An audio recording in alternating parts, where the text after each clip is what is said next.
Caring for a dying loved one is one of the most emotional journeys a person can endure. It's a time filled with love, loss, and reflection. But sometimes, it's also a time when the veil between the living and the dead feels thin. Caregivers often share stories of unexplained events, whispers in an empty room, shadowy figures standing at the foot of the bed, or the sudden, unmistakable sense that they're not alone. In this video, we delve into eerie experiences from caregivers who encountered the paranormal while tending to their dying family members.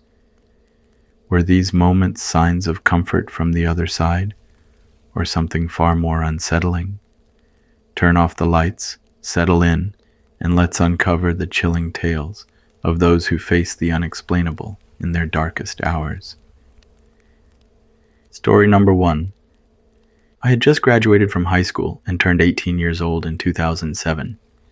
I decided to delay my first year of college because my boyfriend from Wisconsin and I were planning to get married, and I wanted to move there to be with him. I lied to my parents, telling them that there were some issues with my college admission paperwork and that I would have to reapply for the spring semester. Because of this, I stayed home for the summer. At the time, my grandma was old and sick. Since I didn't have a job, my parents suggested I become her caregiver, and I agreed. During the fall semester, while all of my siblings were at school and my parents were at work, I was home alone with my grandma. I even slept in her room at night, though I had a portable folding bed by the window where I slept. I remember one day when I was setting up lunch for my grandma.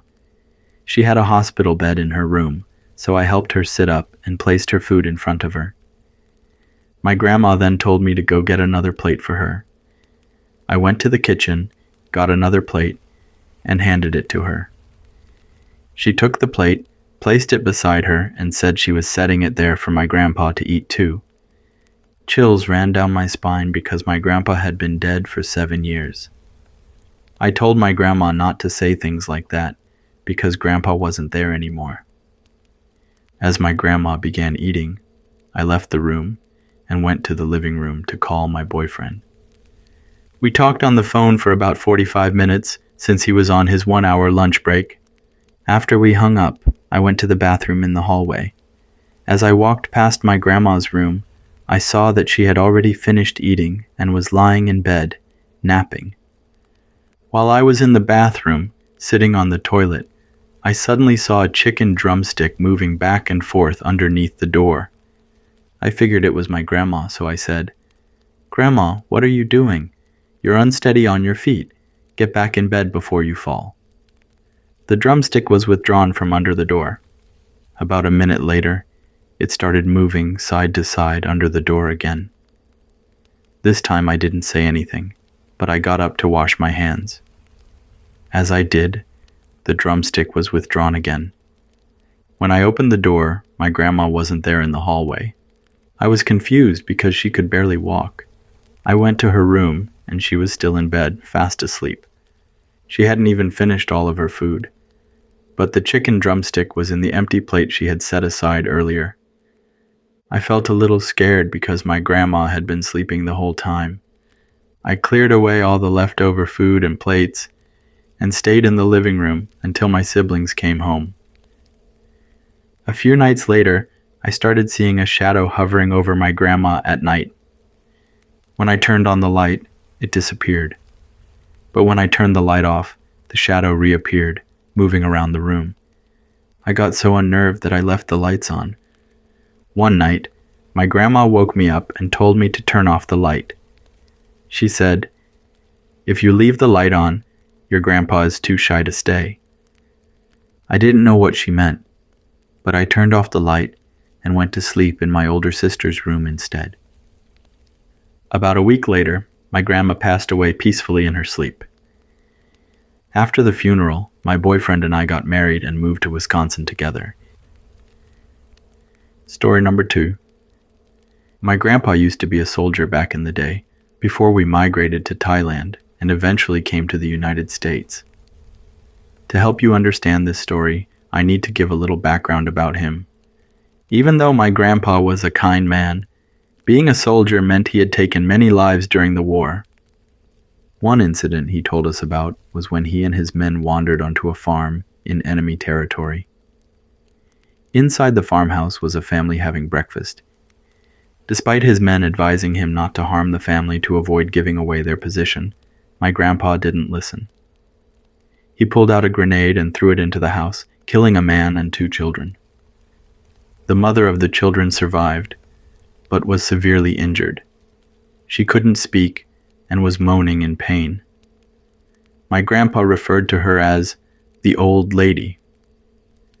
Instead of ending her suffering, my grandpa and his men left the area. As they walked away, he said he could still hear her cries and moans. In 2002, our family got into a car accident, and my grandpa had an X-ray done to make sure he was okay. The X-ray revealed something unusual in his body, so the doctor recommended an MRI to investigate further. Unfortunately, the MRI confirmed that my grandpa had pancreatic cancer, a very aggressive type. Surgery and treatments were needed, but as time went on, my grandpa didn't respond well to chemotherapy. After each session, he became very sick and often ended up in the hospital. Eventually, it got to the point where the doctor had the talk with us and explained that my grandpa didn't have much time left. My grandpa decided to stop treatment and return home to spend his remaining days with family. At the time, I was a college student without a job, so I took the fall semester off to be his caregiver. Caring for my grandpa during his final days was frightening because of the hallucinations he experienced. He could still walk around with his cane and often complained about hearing the crying and moaning of the old lady. Sometimes, I'd see him walking around the house with his cane, trying to find the source of the sounds so he could hit the old lady. I was home with him most of the time. Even though I didn't hear anything myself, watching him act like that was unnerving. It was scary being alone with him during the day. I initially thought his hallucinations were just part of his illness, but one strange thing was that our little 20-pound dog, Noodle, also acted strangely whenever my grandpa started behaving that way. Whenever my grandpa began searching for the old lady, Noodle would get scared, tuck his tail between his legs, and either try to go outside or hide between me and the sofa. One incident made me question whether my grandpa and Noodle really did see something. Our house has 2 living rooms. One day my grandpa was in the other living room listening to the radio while I was in the main living room playing video games. The main living room had a doggy door that led to the backyard. The radio started playing a traditional bamboo pipe music, and suddenly, Noodle began barking loudly at the dark hallway. He was barking and backing up at the same time. Then, he ran to me with his tail tucked between his legs and bolted outside through the doggy door. My grandpa got up, pointed his cane toward the hallway and said, "Son, come over here. The old lady is right there. Come over here so I can show you." I was scared, but I got up and walked over to him. He was still pointing his cane at the hallway and insisted the old lady was standing in the middle of it. I didn't see anything, but I turned on the hallway light to show him no one was there. After that, he calmed down a bit, but Noodle refused to come back inside. I tried bringing him in, but he'd run back outside every time. After that incident, my grandpa got sicker. He spent most of his time in bed, sleeping. We only woke him up to eat, but his appetite was poor. This went on for almost 2 weeks. Then one day he seemed to regain his energy. He got out of bed and started walking around the house with his cane, searching for the source of the moaning sounds again. It seemed like he was getting better. However, the hospice nurse who visited us explained that what my grandpa was experiencing was called terminal rally. She said that sometimes, shortly before someone dies, they have a sudden burst of energy and appear to be improving. She wasn't wrong.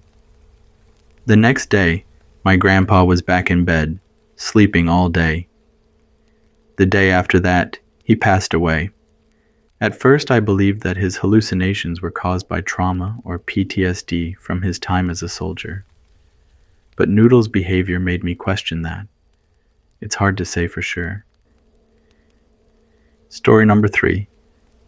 In 2012, my mother was diagnosed with stage 4 breast cancer, which had already metastasized to her lungs, liver, and brain. At the time, I was a college student working part-time. I decided to take time off to be my mother's caregiver, while my brother and father continued working full-time.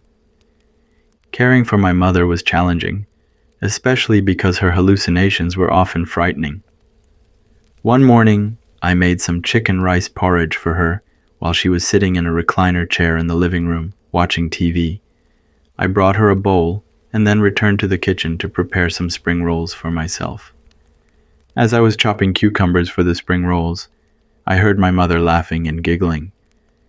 At first, I thought she was reacting to something funny on TV. Then I heard her speaking as though she were offering food to someone. Curious and uneasy, I peeked into the living room and saw her holding out a spoon as if trying to feed someone. I walked over and asked her what she was doing. She told me she was trying to feed Lucy. A chill ran down my spine, and I told her, "Lucy's not here." But my mother insisted, pointing toward the TV, saying that Lucy had gone and was hiding behind it. I tried to keep calm and told her to stop and focus on eating her porridge before it got cold. I went back to the kitchen, but I couldn't shake the eerie feeling.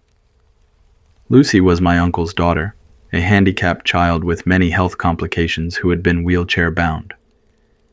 My uncle used to drop her off at our house for a couple of hours before work, and his wife would pick her up afterward. Sadly, Lucy had passed away 3 years before my mother's diagnosis. Another time, I was in the living room with my mother, giving her a foot massage. Suddenly, she started looking over her shoulder, first to the right, then to the left. She said, "Oh, you guys are here? Come sit down. Daughter, can you find 2 chairs for Uncle View and your aunt to sit on?" I froze and looked around, but there was no one there. I told her to stop because she was scaring me, and if she didn't stop, I'd go to my room and leave her alone. I was terrified because Uncle View and his wife had died in a car accident about 8 months earlier. They weren't our relatives, but we called him Uncle View because he was a close friend of my father from work. In the last 3 weeks of my mother's life, she often saw people who had already passed away. Some had been gone for years, while others had died more recently. She would talk to them and even act as though they were in the room with her. Because of this, my father became paranoid about sharing a room with her, so he asked one of us to sleep in their room with them. My mother eventually passed away peacefully in her sleep after being in a coma for 32 hours. I miss her dearly, but I'm grateful that she is no longer suffering. Do I believe in the afterlife and that our loved ones come to help guide us when it's our time? Yes, I do, wholeheartedly. Story number 4. I'm 57 years old, and all my kids have moved out except for our 22-year-old daughter, who is in college and still lives with us.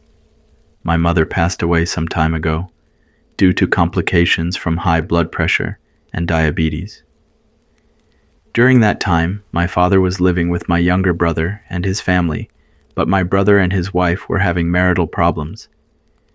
Because of this, I decided to take my father in to live with us during his final year. My father had undergone cardiac surgery twice, and his blood vessels were 90% occluded. The doctor refused to operate on him again, saying he might not survive the procedure. He also told us that my father's heart was so weak, he could pass away at any time. I've been working at my job for almost 30 years. Thanks to my seniority, I was able to take 3 months off to care for my father at home. The plan was that after I returned to work, my father would either move back with my brother or go to a nursing home. My father was quite funny despite his condition. He had dementia, so he would often say random things. For example, Sometimes he'd go pick vegetables from our backyard, come back to the door, which wasn't locked, and knock as if he were a stranger. When I opened the door, he'd hold out the vegetables and ask if I wanted to buy them for $3. It was both amusing and a little sad, because he would drift in and out of confusion. At night, my wife and I would sometimes hear him talking, as though he were having a conversation with someone in his dark room. I got up a few times to listen, and it was strange. He would talk like he was speaking to my mother, as though she were still alive. One day, my son called and said he needed to drop off his 2 boys for me to watch, while he attended his daughter's parent-teacher conference. I told him I was just staying home, so he could bring the boys over. Around 3 p.m., my father woke up from a long nap, and I prepared some food for him. He became very short of breath when walking, so he spent most of the day in a wheelchair. I helped him into his wheelchair so he could eat at the dining table. At this point, even eating required a lot of effort. As I was helping my father eat, I saw my son pull up in his red car. I went outside to help him get the boys out of their car seats and brought them inside. The boys immediately jumped on the couch, so I turned on the TV for them to watch. When I looked back toward the dining room, I noticed my father had his head tilted far back, staring at the ceiling. His body was slouched, sliding slightly down in the wheelchair. I told my grandsons to stay on the couch and watch TV while I went to check on my father. When I approached him, I realized he was gone. I checked his mouth to see if he had choked, but there was nothing there. I guess his heart had stopped while he was eating. I went to the bedroom, grabbed a blanket, and covered my father. Then I wheeled him into his room, laid him on his bed, and began making calls to our relatives and to his nurse. After we held his funeral and buried him, strange things began happening. My wife and I would sometimes hear him talking in his room late at night.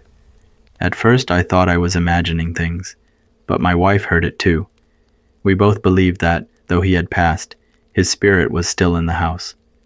Once we performed the traditional soul-releasing ritual, the nightly sounds stopped. We haven't heard him since.